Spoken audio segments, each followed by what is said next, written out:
എനിക്കിഷ്ടമുള്ളതേ ഞാൻ ഇടും. അതിനെതിര് പറയാൻ ആരും വരണ്ട. ആഹാ, അത്രയ്ക്ക് അഹങ്കാരം കൊള്ളത്തില്ലല്ലോ. ഇവിടെ ഇക്കാര്യത്തിൽ തീരുമാനം എടുക്കുന്ന പൂർണിമയാ. നീ വെറുതെ അതിനെതിര് പറയാൻ നിൽക്കാതെ മര്യാദക്ക് പൂർണിമ എടുത്ത് സോറി പറഞ്ഞിട്ടേ പൂർണിമ സെലക്ട് ചെയ്ത ഡ്രസ് ഇടണം. പറ്റില്ലെന്ന് പറഞ്ഞില്ലേ? നീ എന്താ ഈ കാണിക്കുന്നത്?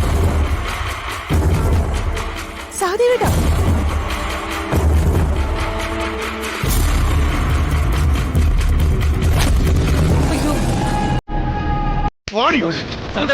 വേണ്ട,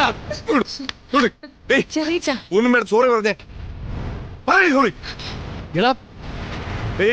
നീ സോറി പറയുന്നതാ നിനക്ക് വേണ്ട.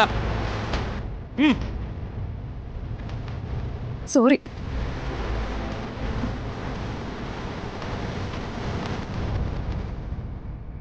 എന്താ എന്താ ഇവിടെ ഒരു ശബ്ദം കേട്ടത്? മോളെ എന്താ എന്താ സഹദേവ ഇത്? കൊച്ചുമോളോട് തന്നെ പോയി ചോദിക്കും. മോളെ മോളെ, പല്ലവി, മോളെ. എടാ, അവിടെ തല്ലേണ്ടിയിരുന്നില്ല. കാര്യം പറഞ്ഞ് മനസ്സിലാക്കിയ പോരായിരുന്നു.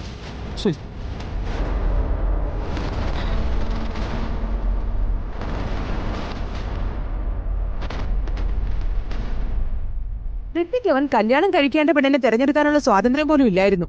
പിന്നെയാ പല്ലവിക്ക് ഡ്രസ്. എന്റെ കൊച്ചിനെ ഞാൻ ഇന്ന് വരെ തല്ലിയിട്ടില്ല. ഇന്ന് അതും എന്നെ കൊണ്ട് ചെയ്യിപ്പിച്ചു.